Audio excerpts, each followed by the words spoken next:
오늘 나의 우상 버리기 주제로 여러분과 말씀을 나누겠습니다.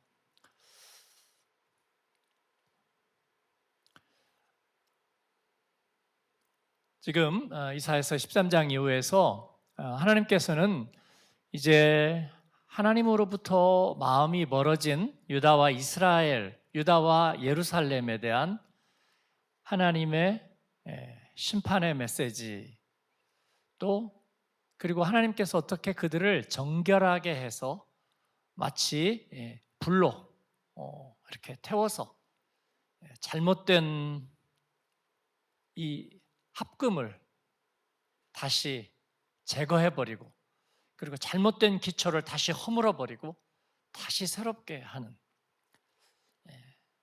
그런 하나님의 계획을 밝히실 뿐 아니라 그 요동하는 주변국들, 열방들, 이 세계 역사는 그러면 어떻게 될 것인가? 우리가 그리스도인으로 살면서 자기 문제에만 골몰하다 보면 마치 뭐와 같냐면 하나님과 나만 문제가 많은 것처럼 생각할 수 있다는 것입니다. 많은 그리스도인들이 종종 그러고 사는 것 같습니다. 시험은 믿음 안에 있고, 시험은 내 예배와 내 신앙생활 안에 있고, 내 큐티 생활 안에 있고, 시험은 교회 안에 있는 것처럼, 시험은 하나님과의 관계에 있는 것처럼 생각하고, 그러면 한번 밖에 나가서 보세요. 밖에 나가보니까 세상은 너무나 평온하고, 프랑크푸르트 시내든지 아니면 강가에든지 아니면 휴가를 내서 산이나 여행지에 가보면, 모처럼 한국에 가서 백화점이나 쇼핑몰에 가보면 세상은 너무나 평화롭게 잘 살고 있는 것 같은 잘못된 착각? 그렇습니다. 사해바다 넘어가니까 암몬이, 그리고 모압이, 또 그리고 위로 올라가니까 시리아가,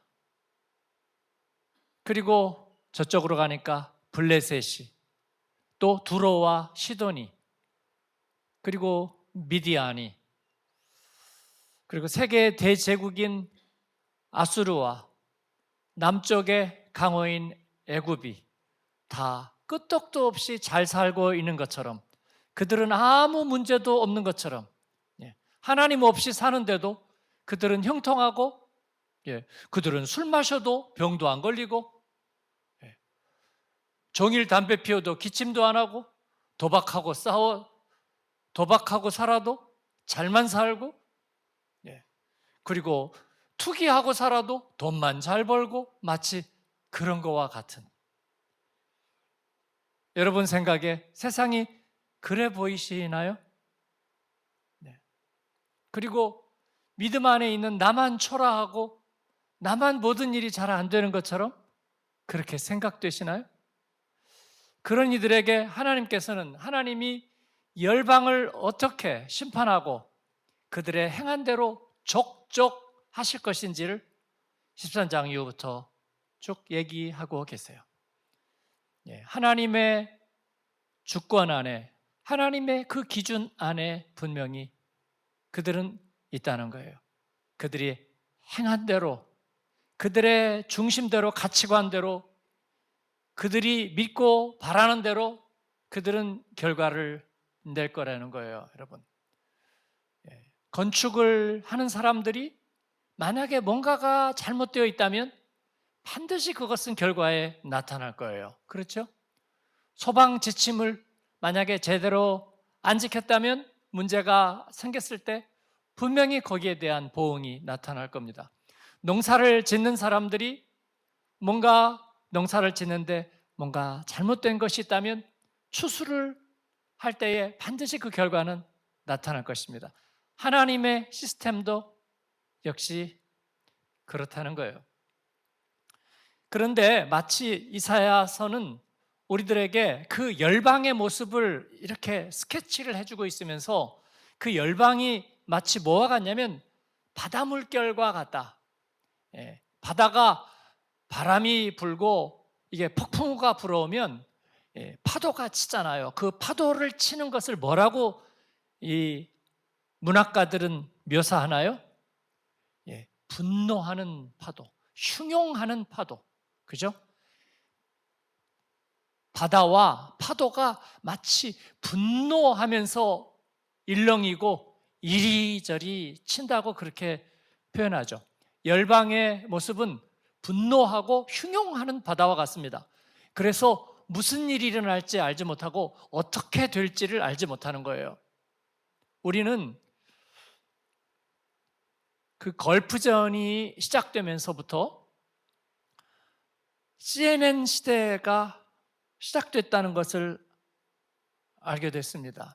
지금은 이제 CNN 시대라는 것은 상징적인 말이고 이제 모든 미디어 매체를 통해서 세상의 일들을 어떠한 부정적인 것도 우리는 다 정보를 접할 수 있습니다.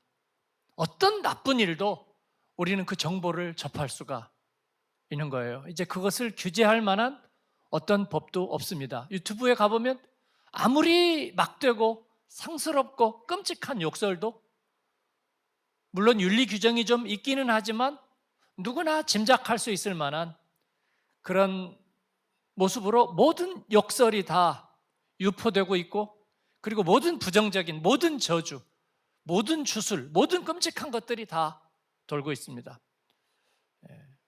그 시작은 CNN이었어요. 걸프전이 발발할 때에 그 바그다드 시에 있는 알라시드 호텔 옥상에서 첫 번째 폭격을 피터 아넷이라는 특파원과 그 특파원들이 물론 목숨을 걸고 그 장면을 생중계했습니다. 그리고 우리는 걸프전을 안방에서 생중계, 폭격을 퍼붓고 밤하늘이 불야성같이 되는 것들을 중계를 볼 수 있었습니다. 아무것도 아니구나 전쟁. 이번에 러시아와 우크라이나의 전쟁, 북한군들이 개활지에서 계속 드론에게 쫓기면서 마지막 숨을 거두는 모습까지도 어떤 이들은 짜릿하게 그것을 즐기면서 그것을 볼 수 있었다는. 그러나 문제는 앞으로 어떤 일이 어떻게 일어날지를 알지 못한다는 것입니다. 미국은 더 이상 우리의 모델이 아닙니다. 미국의 대통령도, 미국의 정부도, 미국이 하는 정책도. 그렇다고 우리 옆에 있는 중국과 한국을 얘기하는 겁니다. 대한민국 옆에 있는 중국과 일본도 모델이 아닙니다. 경제 질서는 더더군다나 어디로 튈지 앞으로 어떻게 펼쳐질지 우리는 알 수가 없습니다. 이사야서 17장 우리는 11절까지 읽었는데 12절에 보면 뭐라고 얘기하고 있느냐면 슬프다. 많은 민족이 소동하였으되 바다 파도가 치는 소리같이 그들이 소동하였고 열방이 충돌하였으되 큰 물이 몰려옴같이 그들도 충돌하였도다. 그렇게 얘기합니다. 파도가 몰려와서 팍 파도끼리 부딪히고 충돌하는 그 모습과 같이 그들이 마치 무엇에 사로잡혀서인지 분노하면서 그들이 서로 충돌하면서 큰 바다를 일으킨다고 그렇게 12절이 얘기하고 있습니다. 그러나 주님께서 그들을 꾸짖으시리니 그들이 멀리 도망함이 산에서 겨나 바람 앞에 흩어짐 같겠고 폭풍 앞에 떠도는 티끌 같을 것이라. 하나님께서는 이 모든 열방에 대해서 심판하시리라. 이 세상은 여러분 평온하지 않습니다. 내가 지금 조금 어려움을 당하고 있는 나만 빼고 세상은 너무나 잘 살고 있는 것처럼 보인다. 여러분 그렇지 않습니다. 열방은 분노하는 파도와 같습니다. 그리고 이 흐름이 어디로 갈지 알지 못합니다. 제가 서부 아프리카 선교사님들을 섬기러 지난주에 다녀왔는데 튀니지에서 수련회가 있었습니다. 원래는 그 가봉, 서부 아프리카 우리 봉고 자동차로 우리가 잘 알고 있는 그 대통령이 봉고여가지고 그 이름을 따서 봉고, 이란 대통령이 왔을 때 테헤란로를 우리가 만들었듯이 자동차를 봉고로, 그래서 지금도 스타렉스도 다 봉고라고 부르는 사람은 되게 5, 60대가 아닐까 그런 생각이 들고요.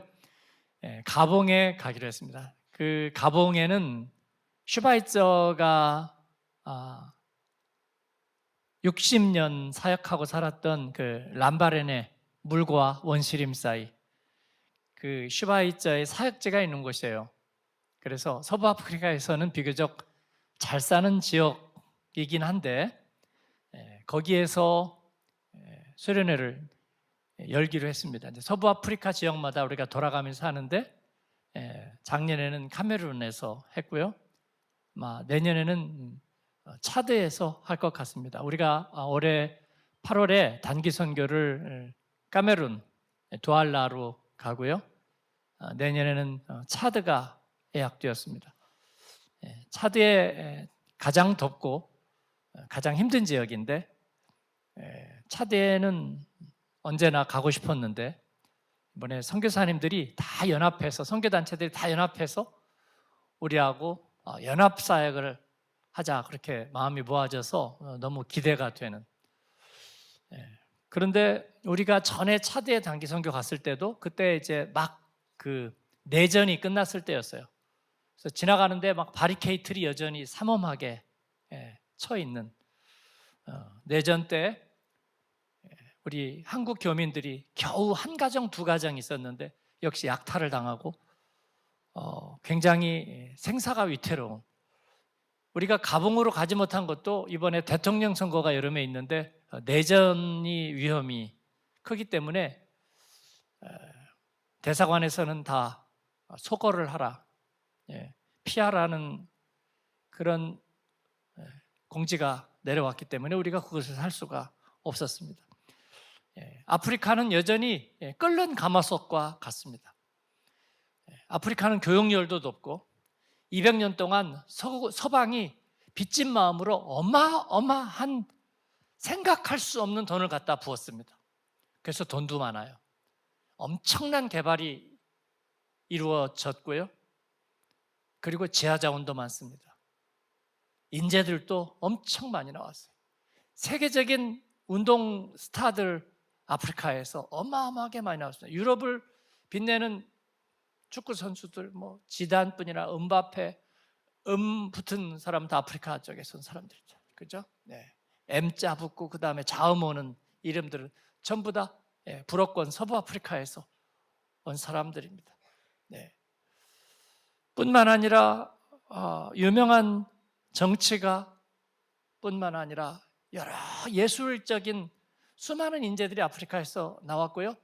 그러나 그들은 여전히 끓는 가마솥과 같은 상태입니다. 언제나 내전의 위험이 있고 갈등의 소지가 많습니다. 그러면 서방 세계는 다른가? 다르지 않다는 거예요. 크고 작은 어마어마한 폭동과 그리고 테러들이 끊임없이 일어나고 있습니다. 우리도 어떤 일이 닥쳐올지 알 수가 없습니다. 팬데믹이 지나갔고 그 다음에 빌 게이츠가 팬데믹이 시작되기 5년 전에 드럼통 끌고 나와서 연설에서 얘기한 것처럼 바이러스와의 전쟁이 시작될 거다라는 거. 팬데믹의 위협은 아직도 끝나지 않았습니다. 저도 그렇고 많은 우리 젊은 40대 성도들도 팬데믹이 지나가면서 기억력이 많이 감퇴됐다. 그래서 우리가 서로 위로를 받았습니다. 세대를 넘어서 어떤 일들이 우리에게 다가올지 알지 못합니다. 이것이 우리가 사는 세대 열방의 상태라는 것인데 그게 지금부터 27세기 전 2700년 전의 상황과 역시 비슷하다는 것입니다, 여러분. 그 이유는 무엇일까? 오늘 말씀은 이것이 바로 하나님을 마음의 중심에 두기 싫어하는 그런 우상 숭배의 정신이라고 얘기하고 있는 것입니다. 자기를 지으신 이를 바라보려 하지 않고 자기가 손으로 만든 것에 의존하려고 하는 우상 숭배가, 그래서 오늘 말씀이 나의 우상을 버리자 그런 것입니다. 언약의 처음 대표자는 아담입니다. 하나님은 그냥 실험적으로 생명체를 하나 만들어 보신 것이 아니라 첫 인간을 만드시고 그와 언약을 맺으셨습니다. 하나님만 바라보고 하나님의 주권을 붙들기를 하나님께서는 원하고 바라셨습니다.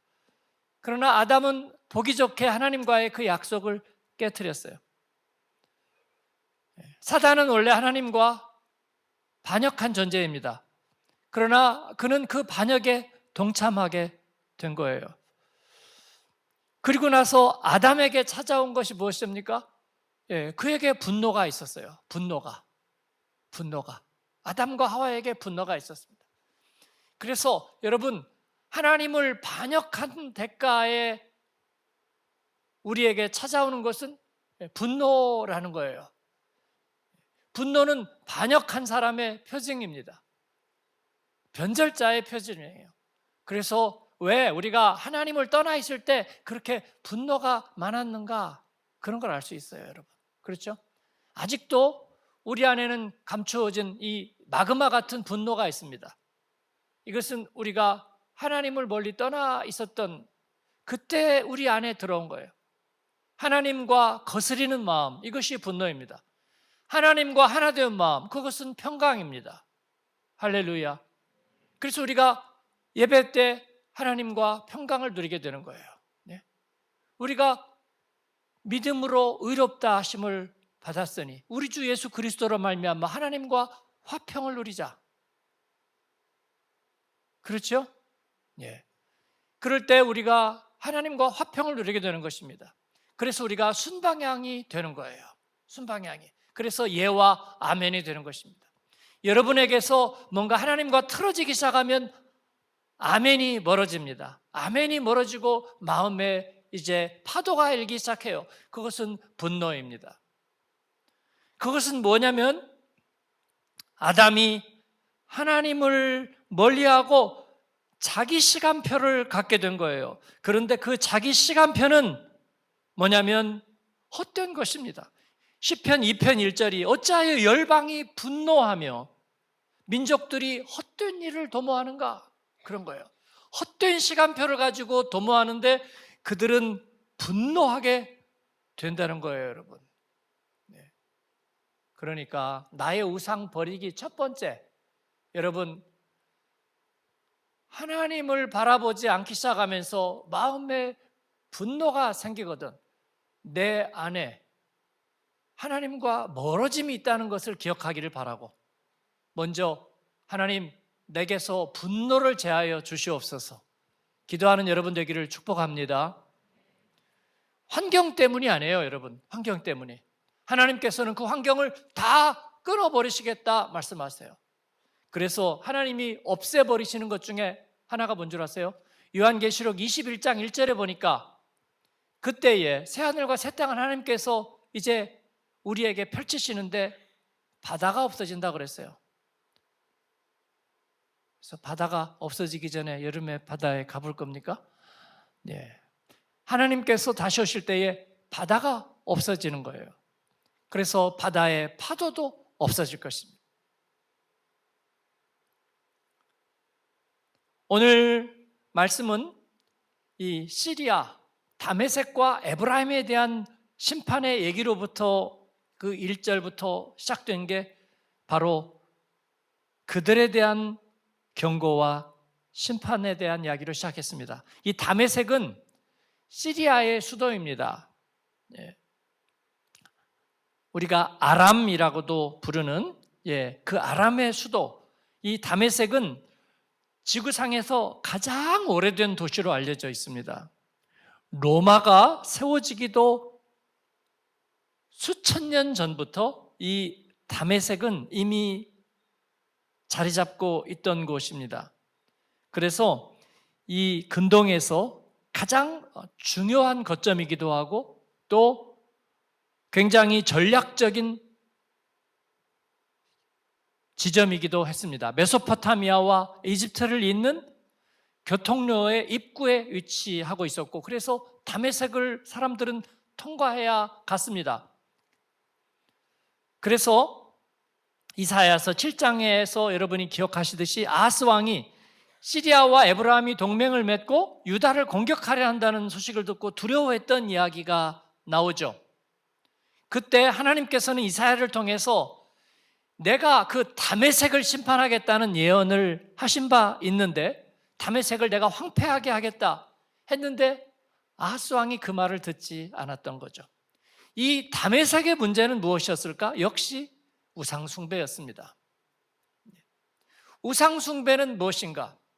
오늘날 많은 분들이, 그리스도인들이 우상에 대해서, 저도 우상에 대해서 잘 얘기하지 않죠.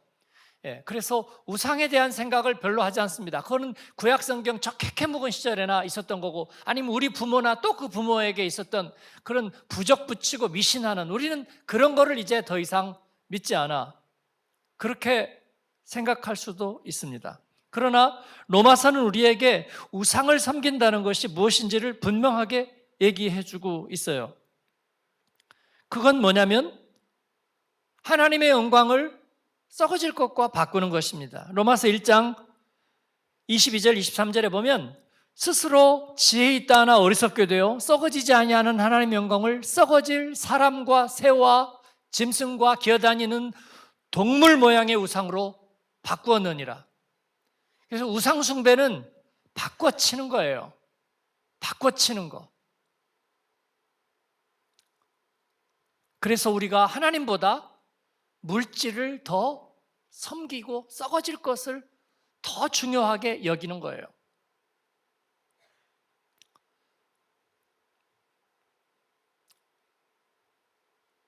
저는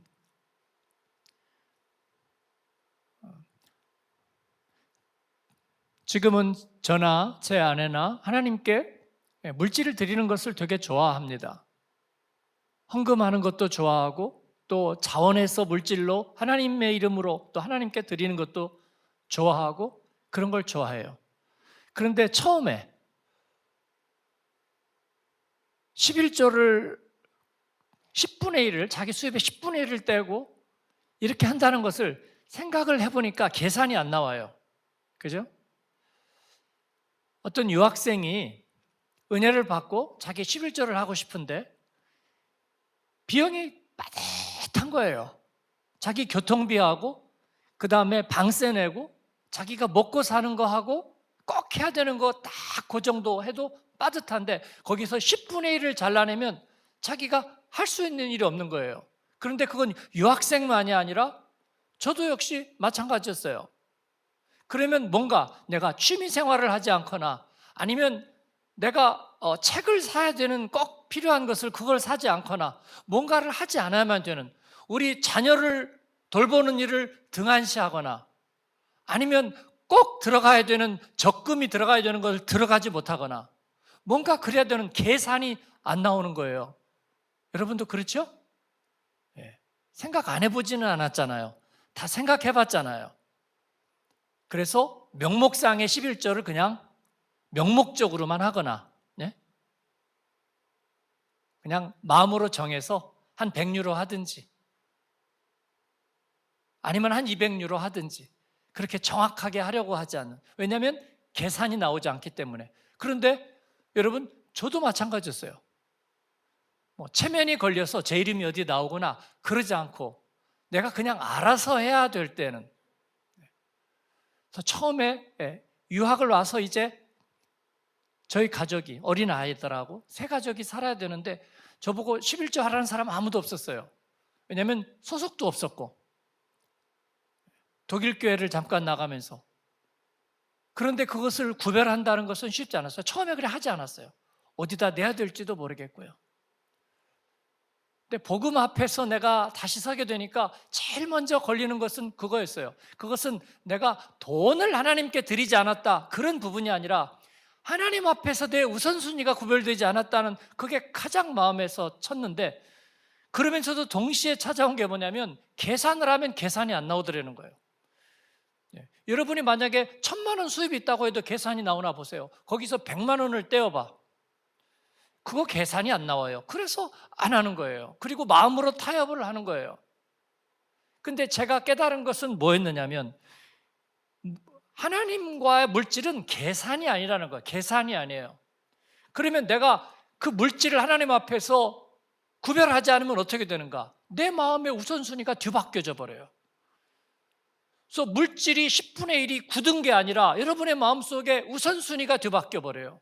우선순위가 뒤바뀌어 버리면 어떻게 되는 것인가? 썩지 아니하는 하나님의 영광과 썩을 것이 바뀌어져 버리는 거예요. 제가 몇 년 있으면 교회 떠나는데 지금 여기서 여러분 겁줘서 뭐 하게요? 절대로 그런 게 아닌 줄로 믿습니다. 백분에게 얘기해 주세요. 그런 거 아니래. 오케이. 여러분 겁줘서 뭐 하게요? 그죠? 그런 거 아무것도 아닙니다. 그런데 문제는 뭐냐면요, 우선순위가 바뀌게 되는 거예요. 제가 그것을 알게 됐어요. 하나님이 돈 모아서 뭐 하게요? 하나님이 우리들 돈 받아서 뭐 하게요? 그죠? 여러분도 그런 생각하죠? 하나님이 내 돈 뭐가 필요할까? 그래서 종종 그런 생각이 드시는 거잖아요. 근데 그게 아니라 내 마음에서 우선순위가 바뀌어요. 바뀐다는 건 뭐냐면요, 역류한다는 거예요. 여러분, 위산이 역류해 본 경험 있는 분 손 들어보세요. 다 있으면서 손 안 들지? 이 중에서 지금 3분의 2는 그럴 건데, 그죠? 전에 우리 강문규 목사님이 저하고 얘기하다가 내가 지금 위산 역류하죠 그랬더니 깜짝 놀라. 어떻게 알았어요? 딱 표정 보니까 위산이 이렇게 나오는 거를 내가 알겠어요. 우리 다 경험이 있잖아요. 저도 아주 자주 찾아오고 때로는 꽤 증상이 심해요. 위산이 역류하는. 역류하면 안 되잖아요. 그 산이 얼마나 강한데 목도 상하게 하고 많은 부분을 상하게 해요. 그러니까 거꾸로 간다는 것은 너무 위험한 거예요. 이것은 뭐가 아깝고 안 아깝고의 문제가 아니에요. 우리 인생이 거꾸로 뒤집히기 시작하면요, 그것은 행복할 수가 없어요. 하나님께서 우리에게 말씀하시는 건 그거예요. 그들이 왜 우상을 섬겼게요? 하나님을 바라보고 하나님 우선순위에 두는 게 힘들다고 생각하기 때문이에요. 계산이 안 나오니까. 그래서 자기 마음대로 뭔가 핸들 가능한 것을 찾다 보니까 우상을 만들었는데, 그게 사실은 하나님과 대척점에 놓는 게 됐어요. 그렇습니다. 그래서 하나님은 이것을 기뻐하실 수가 없는 거예요. 기뻐하실 수가 없는 거예요. 그래서 자기도 모르게 역방향에 서 있거나 언밸런스가 되는 거예요. 그렇죠? 몸이 언밸런스가 되면요, 우리가 아무것도 할 수가 없어요. 아무것도 할 수가 없어요. 그래서 몸이 아프면 우리가 밸런스가 깨지는 거예요. 건강의 밸런스가 깨지고 정신의 밸런스가 깨져요. 그래서 아픈 것의 폐해는 뭐냐면 몸만 안 움직이는 것이 아니라 마음과 정신도 문제가 생겨요. 그래서 대화하기가 힘들어진다든지 감정 상태가 정상적이 되지 않는다든지, 그래서 사람들에게 호감을 줄 수가 없는 거예요. 그래서 우리는 건강해야 돼요. 건강하다는 것은요, 정상적인 밸런스를 갖고 있다는 거예요. 그런데 그게 무너져 버리면 이상해지는 거야. 그런데 그게 하나님과의 우선순위가, 하나님과의 관계가 잘못되면 그런 거예요. 제가 한 가지 물어봐요. 물질 생활 하나님 앞에 제대로 구별하고, 그 다음에 시간의 우선순위 하나님 앞에 제대로 구별하고, 그리고 쪽박차고 이상해지고 패가망신한 사람이 있으면 한 번만 얘기해 보세요. 여러분 가운데 남들이 그런 얘기하죠. 어떤 사람 그러다가 뭐 잘못됐다고. 다 들은 얘기인 거 제가 알아요. 직접 경험하지 안 했다는 거 다 알아요. 다 들은 얘기라는 걸 알아요. 그렇습니다. 마귀는 그런 몇 가지 데이터베이스를 갖고 있어요. 그러나 우리 부모는, 우리 장인 장모는, 그리고 우리가 알던 믿음의 사람들은 아무도 잘못된 사람 없어요. 그리고 그 자녀가 잘못된 사람이 없어. 할렐루야. 그래서 우리는 자신 있게 얘기하는 거예요. 자신 있게 얘기하는 거예요. 하나님 앞에. 그죠? 예. 여러분, 하나님과의 우선순위를 바꾸지 않는 여러분 되길 바랍니다. 그게 자기의 우상인 거예요. 이것은 계산의 문제도 아깝고 안 아깝고의 문제가 아니라 뭔가가 역류하는 거야. 삶에서 역류하는 거야. 한번 가만히 찾아보세요.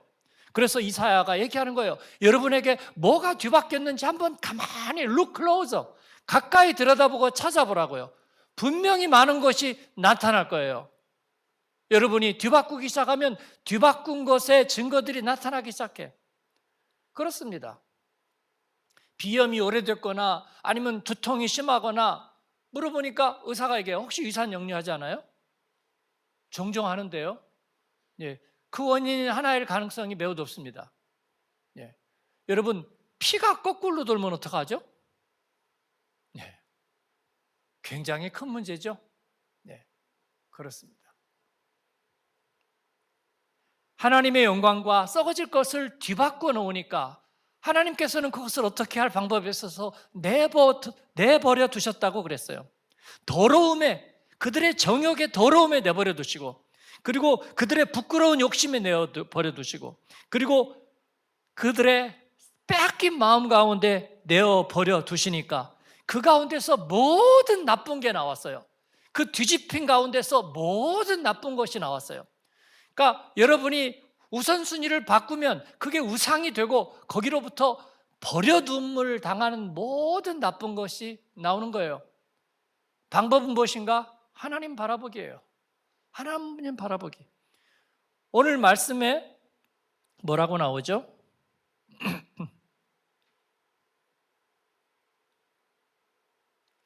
10절과 11절에 보니까 내 구원의 하나님을 잊어버리며 내 능력의 반석을 마음에 두지 아니한 까닭. 그건 뭐냐면요, 9절에 황폐함이죠. 황폐함. 그리고 전혀 원치 않는 것들을 추수하는 거죠. 왜냐하면 거꾸로 심었으니까 거꾸로 나오는 거예요. 거꾸로 심었으니까 거꾸로 나와요. 그래서 우리들의 삶 속에서 내가 원치 않는 답이 자꾸 나오기 시작하는 거예요. 투자하는 것도, 사업하는 것도, 장사하는 것도, 사고 파는 것도, 양육하는 것도, 모든 관계도, 가족도 모두 다 뒤틀어진 결과들이 나오기 시작하는 거예요. 여러분, 이것이 우상의 문제입니다. 방법은 하나 분명한 거예요. 하나님의 영광을 가장 우선순위에 두는 것입니다. 예배 드리면서 힘들다고 하지 않는 거예요. 하품하지 않는 것입니다. 하나님의 말씀 따라 살면서 말씀에 대해서 잘 모르겠다고 말하지 않는 거예요. 그럴 수는 없는 거죠. 가족하고 식사하면서 괜히 왔다 그렇게 말해서는 안 되는 거예요, 여러분. 하나님께서 주신 아름다운 선물을 우리가 바꾸서 그것을 저주할 것으로 만들면 안 되는 거예요. 일생 동안 그러지 않는 저 여러분 되기를 바랍니다. 방법은 너무나 간단합니다. 우리가 주님을 바라보는 것입니다. 주님을 바라보고 우리가 믿음으로 서 있는 이 은혜에 들어감을 얻었으니 하나님의 영광을 바라고 즐거워하면 되는 것입니다. 그러면 환난 중에도 우리가 즐거워할 일을 만나게 될 겁니다. 환난은 인내를 낳을 것이고, 인내는 연단을 낳을 것이고, 연단은 소망을 낳을 것이고, 그 소망은 우리를 부끄럽게 하지 않을 것입니다. 이 확신을 가진 저와 여러분 되기를 바랍니다. 그래서 우리가 버린 것은 무엇입니까? 모든 부정의 변증법을 다 버렸습니다. 디아스포라는 내몰렸다, 그리고 외롭다, 정처 없다, 나중에 어디서 살 줄을 모른다, 보장된 것도 없다, 준비한 것도 없다. 그럼 뭐예요? 저수지 앞에 신발 벗어야지. 그죠? 그 모든 것들은 다 거짓말입니다. 그렇지 않습니다. 우리는 더 나은 본향을 사모하고 있습니다. 하나님은 우리를 위해서 성을 예비하셨습니다. 그렇기 때문에 우리는 늘 주님과 함께 동행합니다. 그렇기 때문에 우리는 하나님의 예비하심을 맛보고 있습니다. 하나님이 우리를 공급하시고 채워주시는 것을 간증합니다. 때마다 피난처 되시는 우리가 하나님을 붙잡습니다. 우리는 하나님을 날마다 바라보고 있습니다. 할렐루야. 그러한 저와 여러분 되기를 바랍니다. 우상을 깨뜨리고, 그리고 나만 요새 힘들어요, 하나님과의 관계가 나는 좀 힘들어요, 그렇게 말하지 아니하고 하나님 감사합니다. 우리가 마지막 순간까지 하나님 앞에 감사하고 하나님을 영화롭게 할 것밖에 없습니다. 그와 같은 고백이 저와 여러분에게 있게 되기를 주님의 이름으로 축원합니다. 아멘.